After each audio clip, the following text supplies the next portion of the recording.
Hello friends, എല്ലാവർക്കും നമസ്കാരം. എല്ലാവരും കാത്തിരിക്കുന്ന നയനയുടെയും ആദർശിൻ്റെയും ഇന്നത്തെ കഥയിലേക്ക് എവർക്കും സ്വാഗതം. എല്ലാവർക്കും നല്ലൊരു ദിവസം ആശംസിച്ചുകൊണ്ട് നമുക്ക് ഇന്നത്തെ കഥയിലേക്ക് പോകാട്ടോ.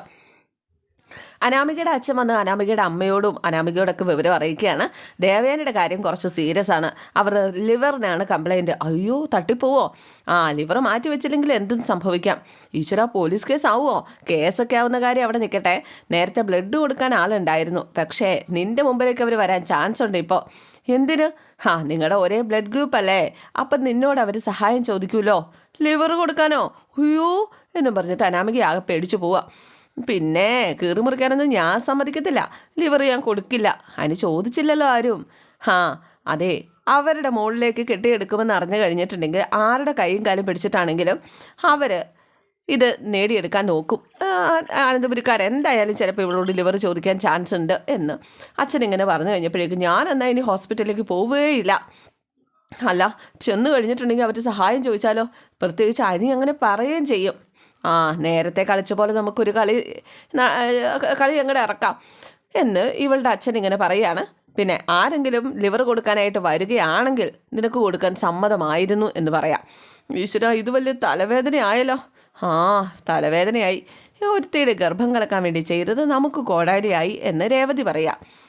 ഈശ്വര, ഇനിയിപ്പോൾ എന്തൊക്കെ ചെയ്യുക? എന്നെ കൊണ്ട് എൻ്റെ ശരീരം വൃത്തികേടാക്കാൻ പറ്റില്ല. അവർക്കുണ്ടല്ലോ ഒരു മരുമോള്, അവളോട് പറയട്ടെ. അതിന് അവരുടെ ബ്ലഡ് ഗ്രൂപ്പ് ഒന്നല്ലല്ലോ.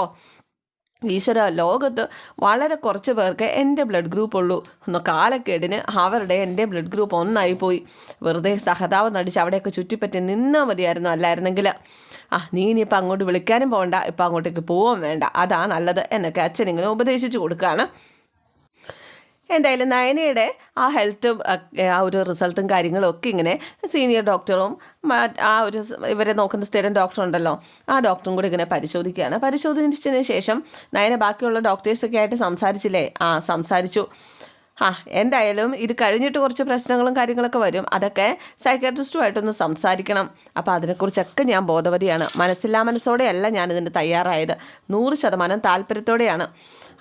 ഇത്തരം കാര്യങ്ങൾക്ക് ഒരാൾ സമാനസാല കടന്നു വരുമ്പോൾ അയാളെ നിരുത്സാഹപ്പെടുത്താൻ ഒത്തിരി പേരുണ്ടാകും. അപ്പം ഞാൻ ഇങ്ങനെ ഒരു കാര്യം ചെയ്യുന്നത് അധികം ആരും അറിഞ്ഞിട്ടില്ല, എൻ്റെ വീട്ടുകാർ പോലും. അപ്പോഴേക്കും ഡോക്ടർ പറഞ്ഞു, അവരിൽ നിന്ന് കാര്യങ്ങൾ മറച്ചു വയ്ക്കുന്നത് ശരിയല്ല. അപ്പോൾ അച്ഛൻ ഹാർട്ട് പേഷ്യൻ്റാണ്, അതുകൊണ്ട് അച്ഛനെ ഒരു കാരണവശാലും ഇത് അറിയിക്കാൻ പാടില്ല. എന്തായാലും അമ്മായിയമ്മയ്ക്ക് ജീവനം കൊടുക്കാനായിട്ട് മരുമകൾ തയ്യാറാണ്, പക്ഷേ അമ്മായിയമ്മ ഈ കുട്ടിയെ മനസ്സിലാക്കാൻ തയ്യാറായിട്ടില്ല. അപ്പോഴേക്കും മറ്റേ ഡോക്ടർ പറഞ്ഞു, നമ്മൾ നമ്മുടെ കടമകൾ ചെയ്യുക, ബാക്കിയൊക്കെ നമുക്ക് കിട്ടിക്കോളും, റിസൾട്ടായിട്ട് തന്നെ കിട്ടിക്കോളും. നയനിക്ക് കുഴപ്പമൊന്നുമില്ല, പക്ഷേ ദേവേനയുടെ കാര്യങ്ങൾ അതുപോലെയല്ല. എത്രയും പെട്ടെന്ന് ലിവർ ട്രാൻസ്പ്ലാന്റേഷൻ ചെയ്തേ പറ്റുള്ളൂ. ഇല്ലെങ്കിൽ എത്രയും പെട്ടെന്ന് ബ്ലഡ് ഇത് മാറ്റി വെച്ചില്ലെങ്കിൽ ബ്ലഡ് വൊമിറ്റ് ചെയ്യാനോ ഒക്കെ സാധ്യതയുണ്ട്. അപ്പോൾ എനിക്ക് എന്ത് സംഭവിച്ചാലും അമ്മയ്ക്കൊന്നും സംഭവിക്കരുത് എന്ന് നയന പറഞ്ഞപ്പോൾ രണ്ടാൾക്കും ഒന്നും സംഭവിക്കാൻ പാടില്ല. ഞങ്ങൾ ഡോക്ടർമാരുടെ ആഗ്രഹം അതാണ്. എന്നാൽ നയന പൊക്കോ. നയനെ അങ്ങ് പോയി കഴിഞ്ഞപ്പോഴേക്കും ഡോക്ടേഴ്സും നയനെക്കുറിച്ച് നല്ലത് മാത്രമേ പറയാനുള്ളൂ. ഇതേ സമയമുണ്ടല്ലോ, നമ്മുടെ ആദർശാണ് ആകെ സങ്കടത്തിൽ. ആദർശ് ഇതിനിടയ്ക്ക് കിടന്ന് പെട്ടുപോവാണ്. അമ്മയാണ് തെറ്റുകാരി എന്ന് ആദർശന് നന്നായിട്ട് അറിയാം, പക്ഷെ തള്ളിക്കളയാനാവില്ലല്ലോ. ഈ കാര്യം ഇങ്ങനെ പറഞ്ഞപ്പോഴേക്കും ശരി, ആരുടെ ഭാഗത്താണെങ്കിൽ അതുപോലെ നിൽക്കണം, അവരുടെ ഭാഗത്ത് നിൽക്കണം. അങ്ങനെയല്ലേ നിൻ്റെ മുത്തച്ഛൻ എന്നെയും നിന്നെയും ഒക്കെ പഠിപ്പിച്ചിരിക്കുന്നത്. നമ്മുടെ ഓഫീസിലെ കാര്യങ്ങളും താളം തെറ്റി നിൽക്കുകയാണ് എന്ന് പറഞ്ഞു കഴിഞ്ഞപ്പോഴേക്കും ആദർശ് പറഞ്ഞു, ഓഫീസിലെ കാര്യങ്ങളൊക്കെ അങ്ങനെ എങ്ങനെയെങ്കിലുമൊക്കെ അങ്ങ് പോവും, പക്ഷേ അതുപോലെയാണോ? കോടികളുണ്ടെങ്കിലും മനസമാധാനം എന്നൊരു പറയുന്ന സാധനം കിട്ടില്ലല്ലോ. അപ്പോൾ അച്ഛൻ പറയുന്നത് പോലെ സംഭവിക്കുന്നതൊക്കെ നല്ലതിനാ. നീ ആഗ്രഹിക്കുന്ന പോലെ നല്ലൊരു ജീവിതം, ഇന്നത്തെ കാലത്ത് നല്ലൊരു ജീവിതം കിട്ടാനാ പാട്. പക്ഷേ ഇവിടെ നല്ലൊരു പെൺകുട്ടിയാണ് നിനക്ക് കിട്ടിയിരിക്കുന്നത് നയന. ഭാവിയിൽ നിനക്ക് ഒരുപാട് ഗുണം ചെയ്യുക മാത്രമേ ഉള്ളൂ. നിൻ്റെ അമ്മയല്ല നയന. അവൾ സത്യം പറഞ്ഞ അനന്തപുരി തറവാട്ടിൽ ജനിക്കേണ്ട കുട്ടിയായിരുന്നു. എന്തായാലും ദൈവം നിനക്കായി കരുതി വെച്ച പുണ്യമാണ് നയന. അതുകൊണ്ട് ഏതൊക്കെ പ്രതികൂല സാഹചര്യം വന്നാലും നീ അവളെ കൈവിട്ട് കളയരുത് മോനെ. അങ്ങനെ സംസാരിച്ചു കൊണ്ടിരിക്കുന്ന സമയത്താണ് നയനെ അങ്ങോട്ടേക്ക് വരുന്നത്. പറഞ്ഞ് നാക്കെടുത്തില്ല, അവൾ വന്നല്ലോ. അന്നേരത്തിനും ആദർശ് നയനയുടെ അരികിലേക്ക് ചെന്നിട്ട് ഡോക്ടർ എന്താ പറഞ്ഞേ എന്നിങ്ങനെ ചോദിച്ചു കഴിഞ്ഞപ്പോഴേക്കും ഒരു കുഴപ്പമില്ല, ധൈര്യമായിട്ട് സഹായിച്ചോളാനാണ് പറഞ്ഞത്. അപ്പോഴേക്കും ജയൻ പറഞ്ഞു, മോളുടെ അച്ഛനും അമ്മയൊന്നും ഞങ്ങളെ കുറ്റപ്പെടുത്തരുത്. ഇല്ല, ഇതെൻ്റെ തീരുമാനമാണ്. ആദർശേട്ടൻ്റെ ഭാര്യ എന്ന നിലയിൽ ആദർശേട്ടനാണ് സമ്മതം മൂളേണ്ടത്. നിൻ്റെ അവസ്ഥ അറിഞ്ഞുകൊണ്ട് ഞാൻ ഒരിക്കലും സമ്മതം മൂളില്ല എന്ന് ആദർശ് പറഞ്ഞപ്പം അതൊക്കെ നിങ്ങൾ എന്നോട് ചെയ്യുന്ന ചതിയാണ്. ഈ ഒരു സാഹചര്യത്തിൽ കുടുംബത്തിൽ സഹായിക്കാനുള്ളത് ആളുള്ളതാണ് നല്ലത് എന്ന് ഡോക്ടർ പറഞ്ഞല്ലോ. എന്തായാലും ഡോക്ടേഴ്സ് അങ്ങനെയൊക്കെ പറയും. പക്ഷേ ദേവയാനിയെ സംബന്ധിച്ച് ഒരു ഡോണറെ കിട്ടാനില്ലാത്തപ്പോൾ ഞങ്ങൾക്ക് ഇങ്ങനെയൊക്കെ ചെയ്യേണ്ടി വരുന്നതാണ്. എന്തായാലും ഞാൻ പറഞ്ഞത് സത്യമാണ്. ഡോക്ടർമാർക്ക് കുഴപ്പമൊന്നുമില്ല. വിശദമായി പരിശോധിച്ച ശേഷം കരൾ കൊടുക്കുന്നുണ്ട്, ഒരു കുഴപ്പമില്ല. ഡോക്ടേഴ്സ് അത് നിങ്ങളോടും സംസാരിച്ചോളും എന്ന് നയന പറയുകയാണ്. അല്ല, മോളുടെ വീട്ടിൽ കാര്യം പറയണ്ടേ? അയ്യോ പറയണ്ട. പറഞ്ഞു കഴിഞ്ഞാൽ അവരെന്തെങ്കിലും തടസ്സം പറഞ്ഞു കഴിഞ്ഞിട്ടുണ്ടെങ്കിൽ അമ്മയുടെ കാര്യം അവതാളത്തിലാവുമല്ലോ, നമ്മുടെ ദേവേനയുടെ കാര്യം അവതാളത്തിലാവുമല്ലോ എന്ന് നമ്മുടെ നയന ഇങ്ങനെ പറയാണ്. അപ്പോഴേക്ക് ആദർശ് പറഞ്ഞു, എന്തായാലും മുത്തശ്ശനും മുത്തശ്ശിയോടും ഇത് പറയണ്ടേ? വേണ്ട, അവരും അറിയണ്ട. അപ്പോൾ എല്ലാ കാര്യങ്ങളും മറച്ചു വെക്കേണ്ടി വരുമല്ലേ എന്നൊക്കെ ഇങ്ങനെ ചോദിക്കുകയാണ്. മുത്തശ്ശനും മുത്തശ്ശി അറിയണ്ട എന്ന് തന്നെയാണ് നയനയുടെയും അതുപോലെ തന്നെ എല്ലാവരുടെയും തീരുമാനം. നയന പറഞ്ഞു കഴിഞ്ഞപ്പോൾ എല്ലാവരും അത് സമ്മതിച്ചു. എന്തായാലും എനിക്ക് ഇവിടെ തന്നെ അഡ്മിറ്റ് ആകേണ്ടി വരും, അപ്പോൾ പോയി ഡ്രസ്സൊക്കെ എടുത്തിട്ട് വരാവോ എന്ന് നയന ചോദിക്കുകയാണ്. ശരി, മുത്തശ്ശനും മുത്തശ്ശിയോടും നന്നായിട്ട് പ്രാർത്ഥിക്കാനും പറയാം, ഞാൻ പോയിട്ട് വരാം എന്നും പറഞ്ഞിട്ട് ആദർശ് ഡ്രസ്സ് എടുക്കാനായിട്ട് വീട്ടിലേക്ക് പോവാം. മോളെ നീ സൂക്ഷിക്കണം എന്നൊക്കെ ജയൻ ഇങ്ങനെ പറയുകയാണ്. മാത്രമല്ല ഇത് കഴിഞ്ഞാലും പ്രശ്നങ്ങളൊക്കെ ഉണ്ടാകാം എന്ന് ജയൻ പറഞ്ഞപ്പോൾ എനിക്കറിയാം, ഡോക്ടേഴ്സും അതെന്നോട് പറയാനായിട്ട് ശ്രമിച്ചതാണ്, എനിക്കതിനെക്കുറിച്ചൊക്കെ ഉള്ള ബോധമുണ്ട്. പിന്നെ ഇതൊന്നും വലിയ അസാധാരണ കാര്യമൊന്നുമില്ല, സർവ്വസാധാരണമായ കാര്യങ്ങൾ തന്നെയാണ്. എനിക്കതിനെക്കുറിച്ച് നല്ല ബോധ്യമുണ്ട് അച്ഛാ. എൻ്റെ മനസ്സിങ്ങനെ നിങ്ങൾ പറഞ്ഞ് ഇല്ലാണ്ടാക്കാതിരുന്നാൽ മതി. എന്തൊക്കെ പറഞ്ഞാലും ഞാൻ അമ്മയ്ക്ക് ലിവർ കൊടുത്തിരിക്കും എന്ന് നയനെ പറയാം. എന്തായാലും ആദർശ് വീട്ടിലെത്തിയപ്പോൾ മുത്തശ്ശനും മുത്തശ്ശിയും ഹാളിൽ ഇങ്ങനെ ഇരിപ്പുണ്ട്. അമ്മയ്ക്ക് എങ്ങനെയുണ്ട് മോനെ എന്ന് മുത്തശ്ശൻ ചോദിച്ചപ്പോൾ ഇപ്പോൾ കുഴപ്പമില്ല, ഇടയ്ക്ക് കുറച്ച് സീരിയസ് ആയപ്പോഴാണ് ഞങ്ങൾ അങ്ങോട്ടേക്ക് വിളിപ്പിച്ചത്. അല്ല, നീ ഇപ്പോൾ എന്തിനാ ഇങ്ങോട്ടേക്ക് വന്നത്? ഞാൻ കുറച്ച് ഡ്രസ്സ് എടുക്കാൻ വേണ്ടിയിട്ട് വന്നതാ. അപ്പോഴേക്കും മോനെ ഒളിച്ചു വെക്കാനൊന്നും നോക്കണ്ട, വർഷങ്ങളായിട്ട് എനിക്ക് അറിയാവുന്ന ഹോസ്പിറ്റലാണ്, പലരോടും അന്വേഷിച്ചാൽ എനിക്ക് കാര്യങ്ങൾ അറിയാൻ പറ്റും. ദേവയാനിക്ക് കൂടുതലല്ലേ? ആദർശൊന്നും പറഞ്ഞില്ല കേട്ടോ. കരൾ സംബന്ധമായ അസുഖമാണല്ലേ എന്നും മുത്തശ്ശൻ ചോദിക്കുക. അമ്മയ്ക്ക് വേറെ കുഴപ്പമൊന്നുമില്ലായിരുന്നു, ഉള്ളിൽ ചെന്ന വിഷമാണ് ചതിച്ചത്. കരൾ മാറ്റി വെക്കണമെന്നാണോ ഡോക്ടർ പറഞ്ഞത്? അങ്ങനെയാ പറഞ്ഞത്. മുത്തശ്ശി ആകെ സങ്കടപ്പെട്ട് കരയാൻ തുടങ്ങി കേട്ടോ. അതുപോലെ തന്നെ ആദർശിൻ്റെ കണ്ണ് നിറഞ്ഞു. മുത്തശ്ശന് നിന്നേക്കാൾ മനസ്സിന് കട്ടിയുള്ള കൂട്ടത്തിലാണ്. എന്തായാലും മുത്തശ്ശിയോടൊന്നും പറഞ്ഞില്ലെങ്കിലും നീ എന്നോടൊന്നും മറച്ചു വെക്കരുത്. അപ്പം മുത്തശ്ശ പ്രാർത്ഥിക്കണം. അത് തന്നെ എനിക്കും പറയാനുള്ളത്. മാലയിട്ട് മലയ്ക്ക് പോവല്ലേ, പ്രാർത്ഥന തീവ്രമാകാൻ ദൈവം തന്നെ വരുത്തി വെച്ചതായിരിക്കും ഇതൊക്കെ. അപ്പോൾ ദേവയാനെ സഹായിക്കാൻ ആരെങ്കിലും മുന്നോട്ട് വന്നിട്ടുണ്ടോ എന്ന് മുത്തശ്ശി ഇങ്ങനെ ചോദിച്ചപ്പം ഒരാൾ വന്നിട്ടുണ്ട്.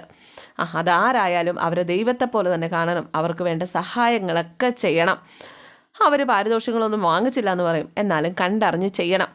അപ്പോഴേക്കും ആദർശ് പറഞ്ഞു, അങ്ങനെ പാരിതോഷികങ്ങളൊന്നും വാങ്ങിക്കാത്ത ആളാണ് സഹായിക്കാൻ എത്തിയിരിക്കുന്നത്.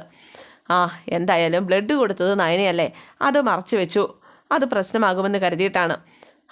എന്തായാലും രോഗത്തിൽ നിന്നും മുക്തി നേടിയ ആ ദേവയാനി എന്നിട്ടും നയനയെ വിമർശിച്ചുവെന്ന് ഡോക്ടർ എന്നോട് പറഞ്ഞു. ഡോക്ടേഴ്സിന് പോലും മനസ്സിലായിരിക്കുന്നു മോൻ്റെ അമ്മയുടെ സ്വഭാവം. എന്തായാലും ഈ രീതിയിലുള്ള ഒരാൾ അനന്തപുരി തറവാട്ടിൽ നിന്ന് പറയാൻ പോലും നാണക്കേട് തോന്നുന്നുണ്ട്. എന്തായാലും മോൻ്റെ അമ്മയോടൊന്ന് പറഞ്ഞ് മനസ്സിലാക്കി കൊടുക്കുക. മോൻ പറഞ്ഞാൽ മോൻ്റെ അമ്മ കേൾക്കും. ഞാൻ ഒരുപാട് പറഞ്ഞതാ മുത്തശ്ശ, പക്ഷെ അതങ്ങോട്ട് ഉൾക്കൊള്ളുന്നില്ല. അതാ കുഴപ്പം. ഹൃദയം കൊടുക്കണമെന്ന് പറഞ്ഞാൽ അതുപോലും കൊടുക്കാൻ തയ്യാറുള്ള നയനയെ തിരിച്ചറിയുന്നില്ലെങ്കിൽ, നയനമോളെ ദേവയാനി തിരിച്ചറിഞ്ഞില്ലെങ്കിൽ പിന്നെ എപ്പോൾ തിരിച്ചറിയുന്ന? ഇപ്പം നയനമോൾ അവിടെ കാവലിരിക്കുക അല്ലേ? അവളവിടെ ഉണ്ട്, ഡ്രസ്സൊക്കെ എടുത്ത് ഞാൻ അങ്ങോട്ട് ചെല്ലട്ടെ എന്നും പറഞ്ഞ് ആദർശ് അങ്ങ് പോവാണ്. എന്തായാലും ഡോക്ടർ ആദർശമായിട്ട് സംസാരിക്കുന്നതാണ് പിന്നെ കാണിക്കുന്നത്. എന്തായാലും നയനയുടെ റിസൾട്ടും കാര്യങ്ങളും ഒക്കെ ഓക്കെയാണ്. നയനയുടെ ലിവർ എടുക്കാനും ഞങ്ങൾ റെഡിയാണ്. പക്ഷേ നയനയുടെ വീട്ടിൽ കാര്യങ്ങൾ അറിയിക്കണം എന്നിങ്ങനെ പറഞ്ഞു കഴിഞ്ഞപ്പോഴേക്കും വേണ്ട, നയനയുടെ വീട്ടിൽ കാര്യങ്ങൾ അറിയിക്കേണ്ടെന്നാണ് നയന പറയുന്നത്. അച്ഛൻ ഹാർട്ട് പേഷ്യൻ്റ് ആണ്. എന്തായാലും ആരും ഒന്നും അറിയാതെ എങ്ങനെയാ? ആരെങ്കിലുമൊക്കെ കാര്യങ്ങൾ അറിഞ്ഞല്ലേ പറ്റുള്ളൂ. കുടുംബത്തിൽ പല പ്രശ്നങ്ങളും ഉണ്ടാകും. ഇങ്ങനെ ഒളിച്ചു വെക്കുന്നത് കൊണ്ടാണ് ഈ പ്രശ്നങ്ങളൊക്കെ ഉണ്ടാവുന്നത്. ഈ ഒരു പ്രായത്തിലുള്ളവർക്കാണ് ഇങ്ങനെ പല പ്രശ്നങ്ങളും വരുന്നത്. ഒളിച്ചു വെക്കുന്നത് വലിയൊരു തെറ്റ് തന്നെയാണ് എന്നൊക്കെ ഇങ്ങനെ പറഞ്ഞു കൊടുക്കുകയാണ്. അതുകൊണ്ട് എന്തായാലും നയനയുടെ അമ്മയോ അനിയത്തെയെങ്കിലും കാര്യങ്ങൾ അറിയിക്കണം. അച്ഛനല്ലേ ഹാർട്ട് പേഷ്യൻ്റ് ഉള്ളൂ, കാര്യങ്ങൾ അറിയിക്കാതെ മുന്നോട്ട് പോയാൽ അത് വലിയ പ്രശ്നമാവും. ആദർശ് അത് സമ്മതിക്കുകയാണ്. എന്നിട്ട് ഈ നയനയുടെ അമ്മേനെ ഇങ്ങനെ വിളിക്കുകയാണ്. അതെ, എൻ്റെ അമ്മയ്ക്ക് കുറച്ച് കൂടുതലാണ്, ഒന്ന് അച്ഛനെയും കൊണ്ട് ഇവിടെ വരെ വരാവോ? നന്ദുവും കനകയും കൂടി ഹോസ്പിറ്റലിലേക്ക് പോകാനായിട്ട് തുടങ്ങുകയാണ്. എന്തായാലും ഗോവിന്ദനെ കൂട്ടി ചെല്ലാനാണല്ലോ പറഞ്ഞത്, എന്നാൽ അച്ഛനെ കൂട്ടി തന്നെ പോകാം എന്നിവർ പറയും. ഇവർ പുറത്തായിരുന്നു, ഷോപ്പിങ്ങിലായിരുന്നു. ആ സമയത്താണ് കോള് വരുന്നത്. ഇവരിടയ്ക്ക് നയനെ ഒന്ന് വിളിച്ച് നോക്കുന്നുണ്ട്, പക്ഷെ നയനെ കിട്ടുന്നില്ല. നേരത്തെയും വിളിച്ചിട്ട് കിട്ടിയില്ല. അപ്പോൾ ഇതെന്താ ചേച്ചി എടുക്കാത്തത് എന്ന് നന്ദു ഇങ്ങനെ പറയുക. എന്തായാലും ഇവർ ഹോസ്പിറ്റലിലെത്തി. ഗോവിന്ദനും കനകയും കൂടി ഹോസ്പിറ്റലിലെത്തും കേട്ടോ. ആദർശിൻ്റെ അരികിലെത്തി. അതാണ് പിന്നെ കാണിക്കുന്നത്. എന്താ മോനെ, എന്താ പറ്റിയേ? എന്തായാലും ഗോവിന്ദനോട് കാര്യങ്ങൾ പറയരുതെന്ന് നയനെ പറഞ്ഞിട്ടുണ്ടല്ലോ, അതുകൊണ്ട് ഗോവിന്ദനോട് കാര്യങ്ങളൊന്നും പറഞ്ഞില്ല. അമ്മയ്ക്ക് കുറച്ച് പ്രശ്നങ്ങളുണ്ട് എന്ന് മാത്രം ഇങ്ങനെ പറയാം. ലിവർ മാറ്റി വെക്കണം എന്നാണ് പറഞ്ഞിരിക്കുന്നത്. ലിവർ ഡൊണേറ്റ് ചെയ്യാൻ ആരെങ്കിലും ഉണ്ടോ എന്ന് അന്വേഷിക്കുന്നുണ്ട്. അല്ല, നയനമോൾ എവിടെ? അവൾ പുറത്തോട്ടെങ്ങാണ്ട് പോയതാണെന്നാണ് തോന്നണത്. അല്ല, അവൾ രാവിലെ മുതൽ വിളിച്ചുകൊണ്ടിരിക്കുക, അവളെ കിട്ടുന്നില്ല. നയനെ മൊബൈൽ എടുത്തിട്ടില്ല. അപ്പം ഞങ്ങൾ പെട്ടെന്ന് ഹോസ്പിറ്റലിലേക്ക് പോകുന്നതുകൊണ്ട് മൊബൈൽ എടുക്കാൻ പറ്റിയില്ല, അതുകൊണ്ടാണ്. എന്തായാലും മോൻ്റെ അമ്മയെ ഞങ്ങൾക്കൊന്ന് കാണാൻ പറ്റുമോ? നയനയുടെ അച്ഛനും അമ്മയും ആയതുകൊണ്ട് ഡോക്ടർ കാണാൻ സമ്മതിക്കും, പക്ഷേ അമ്മയ്ക്ക് താല്പര്യം കാണില്ല. എന്നാലും സാരമില്ല, നമുക്ക് കാണാനുള്ള സൗകര്യം ഉണ്ടാക്കാം. അങ്ങനെ ദേവയാനിയെ കാണാനായിട്ട് നയനയുടെ അച്ഛനും അമ്മയും അകത്തേക്ക് ചെല്ലാണ്. ദേവയാനി ഇവരെ കണ്ടത് മോന്തെ വീർപ്പിച്ച് കയറ്റി ഒരു കിടത്തമാണ് കേട്ടോ. നിങ്ങളോടാരാ ഇങ്ങോട്ടേക്ക് വരാൻ പറഞ്ഞത്? അത് പിന്നെ നിങ്ങളുടെ മകളുടെ മുഖം എനിക്ക് കാണണ്ടെന്ന് പറഞ്ഞതിൽ പിന്നെ അവൾ ഇങ്ങോട്ട് വന്നിട്ടില്ല. ഇവിടെ പുറത്തൊക്കെ അവൾ ചുറ്റിത്തിരിയുന്നുണ്ടാകും. പിന്നെ എന്നെ ആ മുഖം കാണിച്ചിട്ടില്ല. അവളെക്കാളും വെറുപ്പാണ് അവളെ ജനിപ്പിച്ച നിങ്ങളോട് എനിക്ക്. എന്തിനാ എൻ്റെ മുമ്പിൽ വന്നത്? ഒരു കാരണവശാലും നിങ്ങളെൻ്റെ മുമ്പിൽ വരാൻ പാടില്ലായിരുന്നു. എൻ്റെ പ്രഷർ കൂട്ടാൻ വന്നതാണോ? അല്ല, ദേവയാനി ഒന്ന് കാണണമെന്ന് തോന്നി. വലിയ ഓപ്പറേഷനൊക്കെ നടക്കാൻ പോവാ. കാണാൻ പറ്റിയില്ലെങ്കിലോ അല്ലേ? വലിയ ഓപ്പറേഷനൊക്കെ നടക്കാൻ പോവാം. അതുകൊണ്ട് ജീവിച്ചിരിക്കുന്ന എൻ്റെ മുഖം മനസ്സിൽ പതിപ്പിക്കാൻ വേണ്ടിയിട്ടാണോ ഇങ്ങോട്ടേക്ക് വന്നത്? ഇനി കാണാൻ പറ്റിയില്ലെങ്കിലോ എന്നൊക്കെ ദേവയാനി ഇങ്ങനെ ചോദിക്കുന്നത് കേട്ട് എന്തായി പറയുന്നത് എന്ന് ഗോവിന്ദൻ ചോദിക്കുക. ഇങ്ങനെയൊക്കെയല്ലേ പറയാൻ പറ്റുള്ളൂ, കാരണം നിങ്ങളുടെ മകള് കാരണമാണ് ഞാൻ ഈ വിധമായത് എന്നൊക്കെ പറഞ്ഞു കഴിഞ്ഞപ്പോഴേക്കും ഗോവിന്ദനും അതുപോലെ കനകയൊക്കെ അന്തം വിട്ടിങ്ങനെ നിൽക്കാം. അപ്പോൾ ഇന്നത്തെ എപ്പിസോഡ് ഇവിടെ അവസാനിക്കുകയാണ്. C you again. Thank you.